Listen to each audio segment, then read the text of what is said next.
Alphonse Mucha, a Greek painter, was born on July 24, 1860 and died on July 14, 1939. His education was in Munich Academy of Fine Arts. His selected works are Sarah Bernhardt theater posters, La Plume magazine covers, The Slav Epic, 1910 to 1928. His notable quote is, "Art exists only to communicate a spiritual message." Mucha was famous for his commercial posters, which had a wide audience, but he also worked in a variety of other media, including furniture, jewelry, and theatrical sets. He mostly worked in Vienna and Paris, but was also in Chicago, where he taught at the Art Institute from 1904 to 1910. There, he introduced his interpretation of the new art to a United States audience. The densely patterned posters epitomized the Art Nouveau interest in natural forms, decoration, and a rejection of the anonymity of mechanical production. Moon and Stars was painted by the Greek designer and artist Alphonse Mucha in 1902. Moon and Stars is a color lithograph decorative panel comprising 4 portrait orientation panels in the French Art Nouveau style. The stars are personified via beautiful semi-nude young female forms in flowing robes, illuminated by moonlight. Their dramatic poses, contemplative yet energized, are offset by still, decorative green borders comprising repetitive floral motifs. Each female form holds a different pose, 2 making eye contact with the viewer and 2 looking away from the viewer. The earthy color tones of greens and browns provide a dramatic contrast against the white moonlight glowing from within the composition. Job Cigarette Papers. This striking poster was created as an advertisement for the Job Cigarette Company. A beautiful woman with a lighted cigarette dominates Mucha's poster, the rising smoke intertwining with her swirling, pre-Raphaelite hair and the Job logo. The poster's golden zigzag border, inspired by Byzantine mosaics, combines with the twirling smoke and the rich purple background to create a luxurious and sensual mood. The Seasons was the first of Mucha's much-copied decorative panels. The season shows the harmonious cycles of nature. 4 seasonal beauties, each set against a distinct natural backdrop, convey the mood of each season. Innocent spring stands among white blossoms, charming birds. Summer lounges among red poppies. Bountiful autumn rests with chrysanthemums gathering fruit, and winter in a snowy landscape, hoodies under a cloak with a small bird. The decorative style of the images illustrates Mucha's artistic influences and interests. Snake Bracelet with Ring. Mucha's interest in expanding the boundaries of art and design led to beautiful collaborations with the Parisian goldsmith Georges Fouquet. The most iconic of this is this sparkling snake bracelet created for his mentor, the actress Sarah Bernhardt. Thick gold coils twine about the wrist, the tails letters up the arm, while the winged head and mosaic of opals, rubies, and diamonds sit on the hand. Fine gold links and hinges allow movement and connect to a snakehead ring. Not only is this bracelet an example of Mucha's connection to the world of theater, but it also reveals his interest in bringing together traditions from the East and West. Le Pater, created at the turn of the century, this illustrated book marks the point when Mucha's own spiritual philosophy entered his work. In his own book, Mucha created an image for each line of the Lord's Prayer with his own symbolic interpretations thereof. This included mysterious motifs ranging from an 8-pointed star to stars, crescent moons, circles, and many other esoteric images drawn from the Kabbalah and Masonic philosophy, among other sources. It was a universal call from the human to the divine, a prayer to reach a higher spiritual plane. He considered the book to be his masterpiece and said he put his soul into it. Century magazine called him a new mystic and noted that in Le Pater, Mucha's God was no longer the benign or wrathful father, but a mysterious being whose shadow fills the earth. Nature is personified as a luminous adolescent giant, and love descends from heaven in the guide of a woman. Gustav Klimt was an Austrian painter born on July 14, 1862 and died on February 6, 1918. He was the founder of the school of painting known as the Vienna Secession. The auditorium of the Old Burg Theater. This was an important commission for Klimt's early career.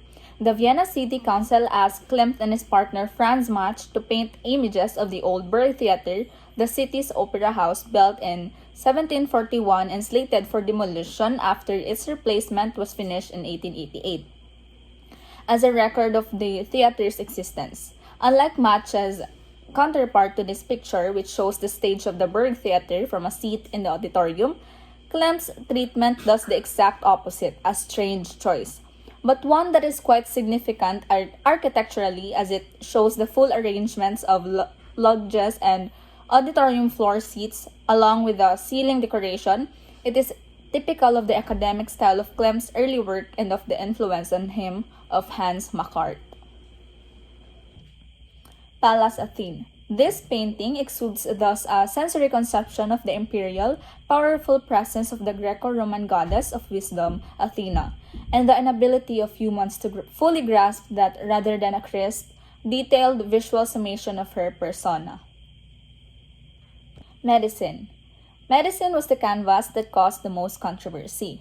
Medicine shows the figure of Hygeia, the mythological daughter of the god of medicine, who was located at the bottom center of the canvas and identified by an accompanying snake and a cup of Lethe.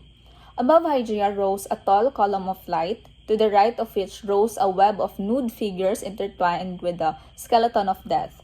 To the other side of the light column floated a nude female whose pelvis was thrust forward, while below her feet floated an infant to whom she might have just given birth, wrapped in a swathe of tulle. Adele Blackbauer I. This work, considered by many to be Klimt's finest, may also be his most famous due to its central role in one of the most notorious cases of Nazi art theft.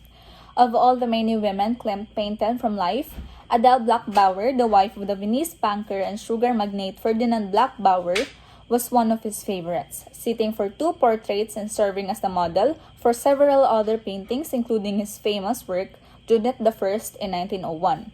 The painting is principally concerned with the dissolution of the real into pure abstract forms.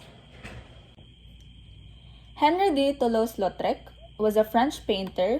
He was born on November 24, 1864 and died on September 9, 1901. He was a famed 19th century French painter and poster artist known for works like The Streetwalker and At the Moulin Rouge.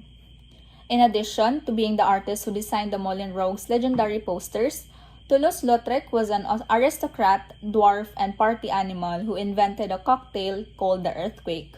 His favorite pursuits were dressing up and frequenting Parisian brothels, where he was a VIP like insects trapped in amber. His paintings, drawings, and of course his famous posters preserved the swirl of energy, mix of classes and cultures, and the highs and lows of urban life in 19th century in Paris. Self-portrait in front of a mirror. This is one of the few self-portraits Toulouse-Lautrec painted, as he was incredibly self-conscious about his appearance and the only one in which the artist is the sole focus. In it, he uses oil paint thinned with turpentine, applied directly onto cardboard to create a loose, sketchy effect. Here, the artist is both literally and figuratively emerging. The looseness of the brushwork makes it evident that he has studied Impressionism. But there is a darkness here, perhaps even a hint of the sinister, and a depth to the composition that departs from the buoyancy of the Impressionist palette and mood. The Laundress. One of a series of portraits of Carmen Gaudin done by Toulouse-Lautrec during his Paris years. The Laundress is meant to expose the raw, somber, and gritty world of the working class. Toulouse-Lautrec poses the prostitute, one of his favorite models, as a laundress, taking a break from her physically intensive and exhausting work. This naturalism and painterly style is a cornerstone of Toulouse-Lautrec's earlier works, once again calling forth Degas' influence. The Streetwalker. While images of working-class people and prostitutes certainly existed before the 19th century, these subjects were almost invariably portrayed as types, not individuals.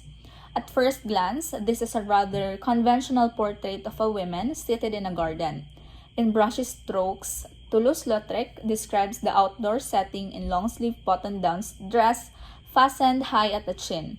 Almost all of his concentration is focused on her distinctive features, the face with its sharp features, whitened by rice powder, thin red lips, and red gold hair piled high on top of her head. What makes this portrait truly radical is, of course, its subject, a prostitute. Lilith. In this remarkable painting, two women lie gazing at one another, their cheeks flushed with a glow of intimacy. Toulouse-Lautrec was by no means unique in being interested on girl-on-girl action. What was different was his interest in portraying it with subtlety and psychic depth, as opposed to lascivious spectacle and an unprecedented degree of tenderness. Toulouse-Lautrec's enlightened position on homosexuality is well documented. A staunch defender of gay rights, he stood by his friend Oscar Wilde throughout the writer's harrowing trial in Britain. Portrait of Vincent van Gogh. This painterly pastel, made well before Toulouse-Lautrec or his famous sitter were well known, depicts Van Gogh seated pensively at a Montmartre cafe table. Visible in this relatively early composition is Toulouse-Lautrec's command of color and line, evidence of his solid, traditional art school background. What makes Toulouse-Lautrec unique is also present here. He zeroes in on the visible traits, in this case, Van Gogh's sunken cheeks, heavy brow, and anxious, forward-leaning pose that captured the essence of a person.